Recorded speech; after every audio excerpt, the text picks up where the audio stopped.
नमस्कार मित्रांनो, आज मी तुम्हाला आमच्या गावच्या बबनविषयी आणि माझ्याविषयीच कथा सांगणार आहे. तशी मी ही गोष्ट कोणालाच नाही सांगितली, मात्र तुम्हालाच आज मी सांगते.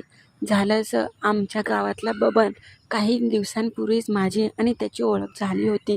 कारण की मी मजुरी काम करायला जायचे, त्यावेळेसच माझं आणि त्याचं बोलणं झालं होतं. मात्र मला तो आवडू लागला होता. एकदा दोनदा आमचं झालं पण होतं. मात्र आमच्या गावातले सगळ्या लोकांना कुणाला आमच्यावर शक येऊ नये म्हणून मी त्याला बोलायचं बंद केलं होतं. त्याच्यातच आमच्या घरच्यांचा स्वभाव खूपच कडक आहे आणि घरच्यांना समजलं तर मग माझं काही खरं नाही. त्यामुळे मग मी त्याला माझ्या एका मैत्रिणीपाशी सांगायचे, मी गवताला जाणार आहे. त्यावेळेस मात्र मी त्याला आमच्या गावातल्या कुठं गवताला जाणार आहे ते सांगायचे आणि तिथे तो आधीच येऊन बसायचा उसामध्ये आणि गेलं की मग काय करायचा आणि मला कसा आनंद द्यायचा तीच कथा मी आज तुम्हाला सांगणार आहे. त्याच्या आधी जर नवीन असाल आणि चॅनलला अजून लाईक सबस्क्राईबच नसेल केलं तर प्लीज आत्ता लगेच करून घ्या. आणि चला मग कथेला सुरुवात करते. नमस्कार मित्रांनो, माझं नाव शुभांगी आहे. तशी मी दिसायला खूपच देखणी आणि खूपच सुंदर होते. तसं सांगायला गेलं तर आमच्या ह्यांना काम नव्हतं, त्यामुळे मी मजुरी करू लागले होते आणि सुरुवातीला मी एवढं काही कोणाला बोलत नसायचे. माझी ओळखी नव्हती. मी अगदी दिसायला देखणी आणि गोरीपान होते. त्याच्यातच मी जिथे कामाला जायचे तिथे बबन म्हणून यायचा. तो खूपच अगदी साधीभोळा आणि रांगडा होता. मात्र माझं आणि त्याची काही सुरुवातीला एवढी ओळख नव्हती. मात्र हळूहळू तो मला बोलू लागला आणि आमची चांगलीच मैत्री झाली होती. त्याच्याकडे पैसा भरपूर यायचे कामाचे, त्यामुळे पैसे असायचे आणि मला पैसे लागायचे. कारण की माझी भिशी वगैरे होती, हप्त्याला वगैरे पैसे लागायचे, तर मी नेहमी त्याला पैसे मागायचे. तो अगदी कसलाच विचार न करता मला द्यायचा आणि म्हणायचा पण नाही आणि विचारायचं पण नाही की माघारी पैसे कधी देणार आहात. माझी तो खूपच काळजी घेऊ लागला. मात्र झालं असं, एक दिवशी मी आणि तो परगावी कामाला चाललो होतो. त्यावेळेस गावातल्या कोणीतरी आम्हाला गाडीवर जाताना पाहिलं. तर मग काय, सगळ्या गावामध्ये लोक म्हणायला लागली की ह्यांचं नक्की काहीतरी चालू आहे आणि रोज हा तिला गाडी घेऊन जात असतो, अशी माझी एक मैत्रीण माझ्यापाशी म्हटली. अगं, सगळे लोक तुमच्याविषयीच बोलत होते आणि तुमच्याविषयीच म्हणत होते. त्यावेळेस मला आश्चर्याचा धक्काच बसला आणि मी म्हटलं की बाई गं, आता माझं जर घरी समजलं तर माझं काही खरं नाही. त्यावेळेस मात्र मी त्याला म्हटलं, तू पण मला आता नको भेटत जाऊ आणि बोलत जाऊ. मात्र मला त्याच्याशिवाय चैनच पडायचं नाही. तो मला म्हटला की तुझ्याशिवाय मी कसा राहू, कारण की माझा तर आता सगळा जीव तुझ्यामध्ये गुंतला आहे आणि तुझ्याशिवाय एक रात्र पण झोप येत नाही. त्यावेळेस मी म्हटलं, हो, काही दिवस शांतता दे आणि शांत राहा, कारण की आधीच इथे गावामध्ये काही जरी झालं तर सगळीकडे चर्चा होती. त्यावेळेस तो म्हटला, हां, पण मी तुला एक मोबाईल घेऊन देईन, त्याच्यावर आपण नेहमी बोलत जाऊ. मी म्हटलं, हो, पण जेव्हा मी फोन करेल तेव्हा. मात्र घरी कोणी नसलं की माझं खूप मन व्हायचं आणि कधीकधी तो आमच्या घरी कोणी नसल्यावर यायचा. मात्र आमची खूपच जवळजवळचे घरं असायचे. कोणी जर विचारलं तर मला सांगायला लागायचं की अगं, थोडंसं काम होतं महत्त्वाचं, त्याच्यासाठी आला होता. मात्र माझ्या शेजारणीने ओळखलं आणि म्हटले, अगं, काय करते, तुला समजतं की नाही, ही गोष्ट चुकीची आहे. आपलं माहीत आहे ना गावामध्ये तुझ्या घरच्याचा स्वभाव. त्यावेळेस मी म्हटलं, हो, मग काय, आमच्या घरी थोडीशी गाई म्हशी होत्या. तसं घरी वैरण असायचे. मी म्हणायचे, आता उन्हाळा लागला आहे, वैरण काही पुरत नाही, गवताला जावं लागेल. त्यावेळेस मात्र माझी जवळची जी होती, मी तिला सांगितलं होतं, कारण की तिच्याजवळ तो बबन्या राहायचा आणि ती मग त्याला सांगायची माझा काही निरोप असेल तर.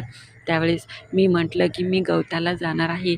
त्यावेळेस तू आधीच तिथे शेतामध्ये येऊन थांबत जा पलीकडच्या साईडने आणि मग मी हळूच तुला आवाज देईन. त्यावेळेस मग आपण तिथेच भेटत जाऊ. त्याला पण ही माझी आयडिया पटली आणि म्हटला, खरंच तुला किती डोकं आहे आणि तू किती हुशार आहे, तुला सगळं जमतं. त्यावेळेस मी म्हटलं, हो, त्याच्या बाबतीत तर मी आहेच हुशार. त्यावेळेस मग आम्ही बोलू लागलो. त्यावेळेस झालं असं मला चांगलेच आठवतंय. पण अचानक घरी पाहुणे आले. मी त्याला तर सांगितलं होतं भेटायला मला तिथे यायला, मात्र घरी पाहुणे आल्यामुळे माझा खूप वेळ तिथेच गेला आणि ते पण लवकर जात नव्हते. त्यावेळेस मी म्हटलं, की "बरं तुम्ही बसा इथेच, मी थोडंसं गवत आणते, कारण की वैरण आणायलाच पाहिजे." त्यावेळेस ते पाहुणे म्हटले, "बरं ठीक आहे." आता घर तर त्यांच्या विश्वासावर मी ठेवून जाऊ शकत नव्हते. नंतर माझ्या घरातलेच ओरडतील. घरातले सगळे कामाला जिकडे-तिकडे गेले होते. घरात थोडेसे पैसे-पाणी होते. त्यावेळेस मी घरामधले थोडेसे दागदागिने, पैसे-पाणी एका साईडला गुपचूप ठेवले, जेणेकरून कुणाला कळू नये आणि पाहुण्यांना म्हटलं, "तुम्ही इथे आराम करा. मी काही वेळातच येते, एक ओठाभर गवत घेऊन." त्यावेळेस ते म्हटले, "बरं ठीक आहे, पण लवकर या, आम्ही तुमची वाट पाहतोय." मनातल्या मनात मी म्हटलं, "तुम्हाला पण आताच हीच वेळ भेटली का यायला?" त्यावेळेस मात्र मला खूप उशीर झाला. साधारणतः तासभर झाला. मात्र मी तिकडे गेले. मला वाटलं तो आता निघून गेला असेल त्या उसामध्ये बसलेला. त्यावेळेस मात्र मी गवत काढत असताना हळूच मी आवाज केला आणि बबन म्हटलं. त्यावेळेस तो मात्र काही आवाज देत नव्हता. मी सगळीकडे फिरले. त्यावेळेस तो चालला असताना मी त्याला आवाज दिला आणि म्हटलं, "आले." त्यावेळेस तो पण आतमध्ये आला आणि म्हटला, "किती उशीर झालं. मी येऊन इथे बसलोय. तुला जरा पण माझी काळजी नाही." त्यावेळेस तो म्हटला, "अगं नाही, मी तुझीच वाट पाहत होतो." म्हटलं, "काहीतरीच झालं असेल घरी, त्यामुळे तू आली नाही." त्यावेळेस मी म्हटलं, "बरं ते जाऊ दे. तू कसा आहे? खूप दिवसातून मी तुला भेटते." असं म्हणून मी घट्ट मिठी मारली. "अरे तुझ्याशिवाय मलाच एक दिवस पण चैन जात नाही. तू जरी दारापुढून आमच्या चालला तरी माझी खूप इच्छा होते तुला पाहायची, मात्र घरातले सगळे असतात. त्यांच्यादेखता मी काहीच करू शकत नाही आणि काहीच बोलू शकत नाही." त्यावेळेस तो म्हटला, "हो गं, मला पण समजतंय तुझी व्यथा. तुझं जसं होतंय तसेच माझे पण हाल आहेत." मग काय मी घेऊन त्याला आतमध्ये त्या उसामध्ये त्यानं मला जवळ घेतलं आणि झाला ना चालू. तो म्हटला, "मी तुला खूपच सुखात ठेवणार आहे." आणि जवळ घेतलं आणि मला तो प्रेम करू लागला. त्याची प्रेम करण्याची पद्धत तर खूपच निराळी आणि खूपच वेगळी होती. त्याच्यामधून मला कमालीचं सुख भेटू लागलं. मी म्हटलं, "खरंच तुझ्याशिवाय माझं मनच शांत होत नाही, कारण की नेहमीच तुझी करण्याची पद्धत खूपच वेगळी आहे रे. त्याच्यामधून मी जे माझ्या आयुष्यात पूर्ण कधीच कोणाकडून सुख घेतलं नाही, ते सुख मला तू देतोस." त्यावेळेस तो म्हटला, "हो गं माझी राणी." आणि तो झाला ना चालू.